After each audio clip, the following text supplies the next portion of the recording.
जैसे सिक्के के दो पहलू होते हैं, मार्केट में मोनोपोली के भी दो पहलू हैं। पहला पहलू बिजनेस ओनर के लिए, दूसरा पहलू कस्टमर के लिए।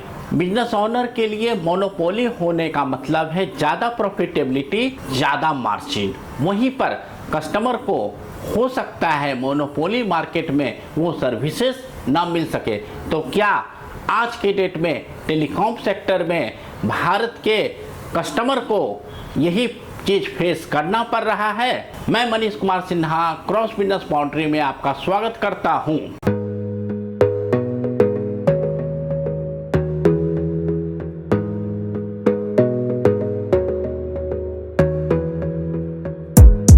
Gotta focus on yourself, on your faith, on your dreams, on your mind, on your health, yeah.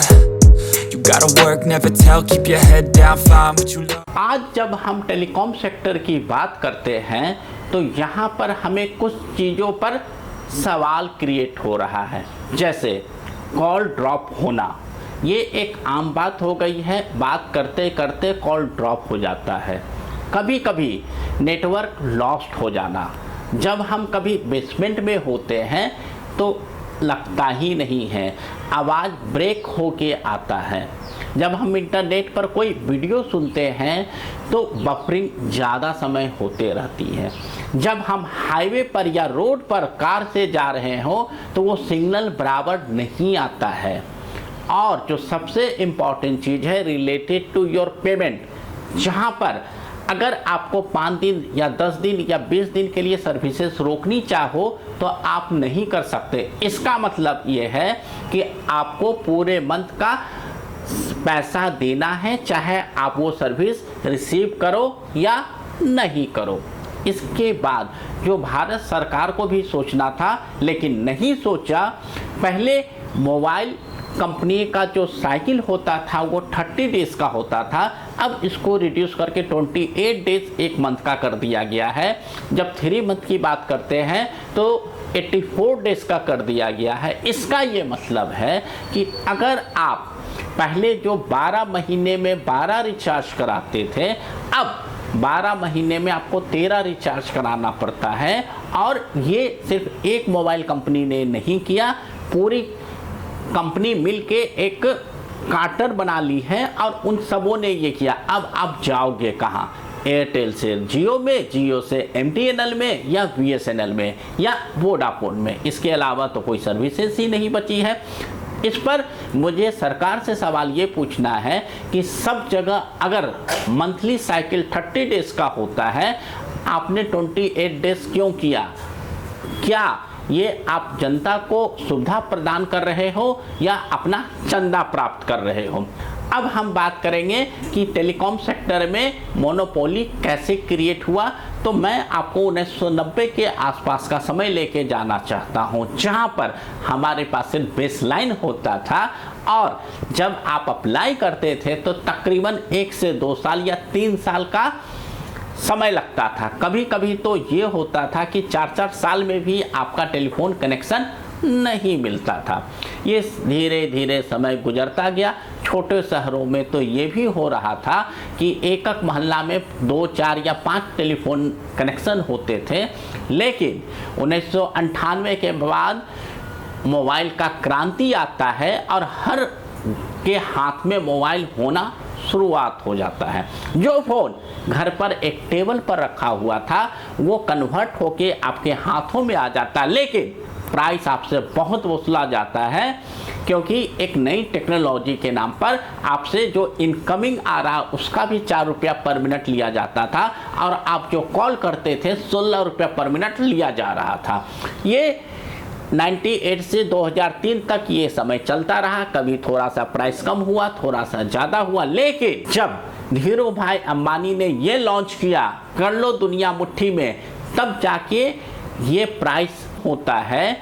और जब धीरू भाई अंबानी ने जब अपना मोबाइल लॉन्च किया था और ये स्लोगन दिया था कर लो दुनिया मुट्ठी में, तो उन्होंने इनकमिंग फ्री कर दिया था, जो 3G के नाम से आया था। इस समय सारे लोग जो Airtel, Vodafone, Aircel, Shyam telecom, BPL telecom, इस तरीके से बहुत सारी कंपनियां था, उससे वो जियो में शिफ्ट कर गए थे, रिलायंस कम्युनिकेशन में शिफ्ट कर गए थे और इसी के साथ बाकी कंपनियों को भी इनकमिंग फ्री करना पड़ा और इस तरीके से जो टेलीकॉम वार था वो शुरू हो गया। ये आगे चलता रहा। कुछ दिनों के बाद जब मोबाइल में इंटरनेट देने की सुविधा आने लगी तो उस समय कंपनियां 1 GB या 2 GB के लिए 100, 200, 300 वसूलती थी। आज की डेट पर जो हम एक 28 डेज का मंथली रिचार्ज करते हैं 299 का या 399 का, उसमें इनकमिंग भी फ्री है, आउटगोइंग भी फ्री है और इंटरनेट भी ऑलमोस्ट फ्री है। मतलब पर डे 1.5 GB या 2 GB डेटा मिलता है, जो पूरा आज से 10 साल 12 साल पहले 2 GB डेटा के लिए हमें 200 रुपीज़ देना पड़ता था।